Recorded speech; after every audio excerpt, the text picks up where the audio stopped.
about quite a heavy subject, and the subject is guilt. Okay, and really how guilt is the great imposter. So right now, I'm currently not currently. I just finished reading the book Self Love by Robert Schuller. And if you've never read it, it's actually very, very powerful. A lot of really great concepts in there. I definitely recommend the book for sure. If you are not religious, don't worry about it. There's still a lot of great things to actually get from it. And so, guilt and self-love is such a huge and vast subject. I'm just going to touch on parts of it. Otherwise, this live will go on for at least an hour. And so, in the book, he talks about how Dr. Frankl pointed out that no other animal experiences guilt. And then he gives the example of a dog. For example, if a dog were to wet your floor or rug, it would actually probably run away and hide under the table or something. And he talks about why the dog does that. The dog doesn't do that out of a guilty conscience. He does that because it's anticipating a negative consequence. So apparently, humans are the only ones that can actually experience guilt.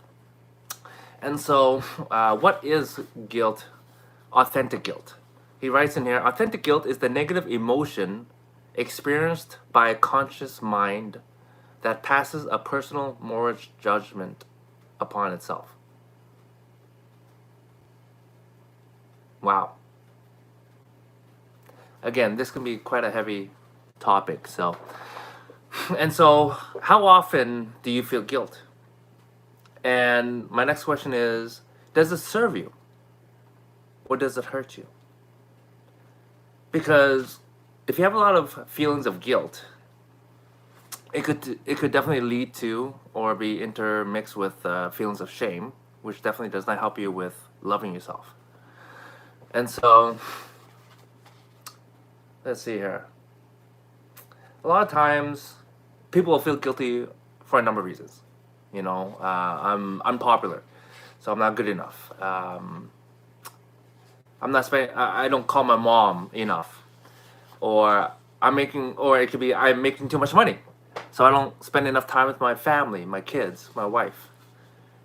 And so there could be a number of reasons, right? And so the question is, does it serve you, right? If it's feelings of guilt that actually are reminding you of what you should be doing with your life and spending your time, then in my opinion, that's actually good. That's quote unquote good guilt, if you will. However, if it's the guilt that most people experience, then that's not good for you. Why? Because what it does is it actually lowers your self-image. It lowers your self-esteem. Okay? Because a lot of times we don't realize it, but when we have these feelings of guilt, oh, I should have done this, I should have done that, then sometimes you may actually start to internalize it even deeper and have feelings of shame. And so there's a huge distinction between guilt and shame. Okay? Guilt is more about understanding maybe you did not do something that you were supposed to do, versus shame is more about thinking that you're not good, right? So essentially, shame is I am not good. Guilt is I did something that was not good. Okay? So guilt is better than shame, all right? Because at the end of the day, we're all just human beings. We're all trying to figure out how to live this life the best way that we can. Okay? We're not going to do it perfectly. We're going to screw up so many times. But here's the thing. If you're not screwing up, you're probably not trying. You're probably not putting yourself out there. You're probably not taking risks that will actually potentially help you grow. And so, let's see here. What is guilt really? A lot of times, when someone asks us the question, what's your problem? Or what's the deal? Right? Sometimes we may say, I'm fearful. But is it actually fear? And so in this book, Robert Schuller writes, let's see, what after all is guilt? Guilt is a fear of exposure. In other words, what if they find out the truth about me? And what is the fear of exposure? It's really a fear of judgment. They'll call me on the carpet. And really, what is fear of judgment? It's the fear of rejection. They'll fire me if they find out about me. And what is a fear of rejection? It's actually a fear of humiliation. I'll be so ashamed if anybody finds out about this. And finally, what is fear of humiliation? It's actually the fear of the loss of self-love. I'll hate myself if this ever gets out. Excuse me. And so, obviously, there's so many different layers. And again, I just don't have the time to really get into everything. But it's fascinating when you start to understand all these feelings, really, and more importantly, why and where these feelings come from.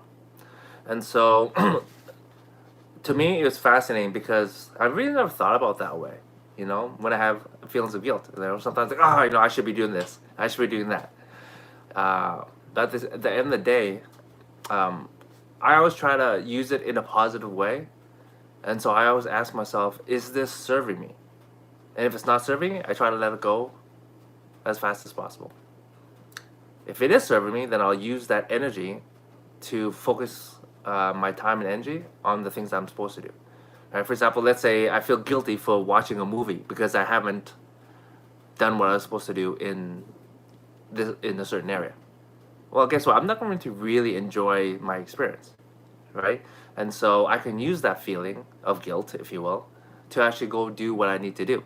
And then next time I can use that, say, watch a movie as a reward, and then that way I actually feel better about myself instead of worse about myself, okay? So there's always little tricks that you can use to actually build your self-esteem, build your self-love, versus bringing it down. I think for most people, unfortunately, they've been programmed, or they're used to doing things to actually bring the self-esteem down. And I think that's why so many people in our society nowadays, they don't know who they are, they don't know what they stand for, they don't know their values, they're easily swayed, and that doesn't really help society. We need people to actually start digging a little bit deeper, understanding themselves a little bit more.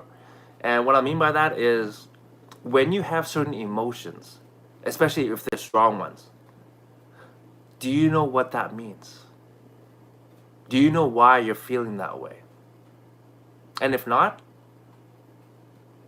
I'd encourage you to ask those questions. We are emotional beings. So it's okay to have emotions. The thing, I don't know if you ever thought about it, that when you have emotions, you actually don't have to do anything. You can actually sit with the emotion and then try to process it.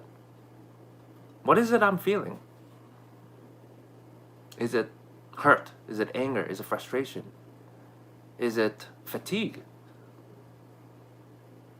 And then once you identify that feeling or that emotion, ask yourself, why am I feeling this way? Where is this coming from? And more often than not, it's not because of an external stimuli. Like, for example, if someone said something to you, well, sure. All that really is a trigger for you. That's not the reason why you're feeling that way. Okay, let's say somebody says something, your mama, whatever, right? Well, why did that trigger you? And then ask yourself that question. Well, maybe you love your mama. Maybe back when you were younger, someone had said something. Or maybe you lost your mom when you were young. I don't know, it could be a number of things, right? But typically when something happens to you to make you feel a certain way, more often than not, that's not the reason. It's just a trigger to help you start to understand a little bit deeper about yourself. And so I've said this before in some of my lives. When you are triggered by a situation, an event, a person, what have you, instead of yelling at them, you should say thank you. Why should I say thank you to somebody? They made me feel so mad. I'm like, well, yes, they made you feel a certain way, but guess what? You now have an opportunity to explore yourself, to understand yourself a little bit more. And once you actually understand yourself enough, guess what? This journey called life will be so much more enjoyable for you. Because now you're not, you're not like a leaf being blown this way and that way by people's opinions or people's words. or people's social media posts. Oh man, people get triggered so easily. But again, most people don't know who they are. So I hope a little bit of this helps you. But at the end of the day, I just want you to know that you are a human being, and you are worthy of love, and you are loved, whether you understand it or not. Okay.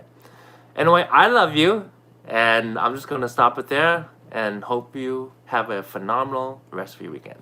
Goodbye, my friends.